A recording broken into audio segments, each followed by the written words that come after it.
Tai aš jos Bezdioks iš Panevėžio. Šiandien jums sakys savo pačią. Sukurt kūrinį, katras vadinas pirmasias olimpinės žaidynės. Buvo taip. Ar jūs vis tikriausiai galvojate, kad pirmasias olimpinės žaidynės vyko Graikijai ant Olimpo kalno? Neties. Pirmasias olimpinės žaidynės buvo surengtas gyvūnų. Įvyko visai netoli Panevėžį esančiai Žaliosios giriai. Žaidynės varžėsi naminiai gyvūnai su laukiniais.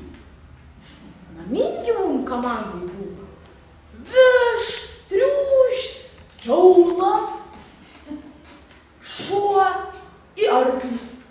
O laukinis gyvūnas atstovavo lapė, šernas, briedzda buvo, vilks ir zuiks. Kiekviena komanda turėjo savo sportinį šūkį į kapitoną. Naminių gyvūnų šūkis skambėjo taip. Mes naminiai, mes jėg, mes laimėsim visad. Jų kapitonė višta buvo labai protinga, išmintinga. Ji buvo parašiusi jau ne vieną mokslinę knygą. Populiariausias vištos parašytas knygas buvo Kodėl vištos neskraido ir kaip taisyklingai valgyti kiaušinius. Laukinių gyvūnų šūkis buvo toks. 1, 2, 3, laukiniai pavaris. Jų kapitonė lapė, kaip višta, buvo labai protinga, išmintinga. Tik ji garsėja savo receptų knygą. Populiariausias lapės parašytas knygas buvo Lapės receptai ir gardžiausi vištienos patiekalai. Žaidynių rungtys buvo bėgims, šuolis į tolį, plaukims, šachmatai ir dantinės. Bėgimo trasai varžėsi triušis ir zuiks. Į tolį šoka šuo ir vilks. Dėl geriausio plaukiko vardą kovoja arklis ir briedis. Šachmat partiją žaidė vištų ir lapė. O imtynės kovoja kiaula ir šernas. Pirm rungtis bėgimas. Varžovai praštot prie linijos į lauktelės sušvilps. Tad galės ir bėgti lyg jaunas pušelas. Kas pirms iki jas nubėgs, tas ir laimės. Tarė barsuks. Kai tik jis sušvilp, triušis ir zuiks pasilaido bėgti.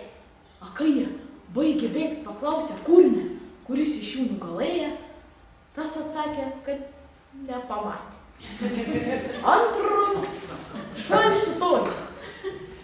Šįkart barsuks jau nebelaida kurmiui stebėti, kas laimės.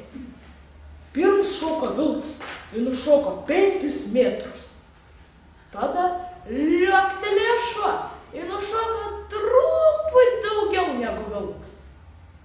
5 metrus ir 1 centimetrų. Ji tapo šuoliai toli rungties nugalėtojai. Trečia rungtis plaukims. Tais laikais tik baseinų nebuvo, tai arklis ir briedis varžėsi prūdį. Kai tik briedis iššoko į vandenį, jis jam pasirodė labai šaltas ir jis sutraukė mešlainius. Atvenkinė, taigi labai gilaus būtų, kai briedis nuskendo. Arklis nenuskenda, tai tapo laimėtojai. 4 rungtis šachmatai. Atėjo net su kapitonėm pasivaržyti. Abi buvo labai protingas, išmintingas. Tai jom tokia rungtis atiteka, kur gal pasukti reikia. Kai tik lapė pradėjo žaisti, prisiminė, neėdus pietų, ją užvaldė pagunda sutaršyti vištų. Nesusivaldžius lapė, ėmė ir prarijo vištų nekramčius. O kai pasisotins, atsipeikė, rado ant kaklo užkabintą aukso medalį. Jis supranta, taps nugalėtai. 5. Ir paskutinį rungtis imtynės.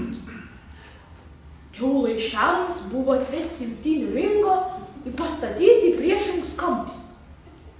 O kai tik prasidėjo rungtis, šernas įsibėgėjo bėga tiesiai į kiaulą.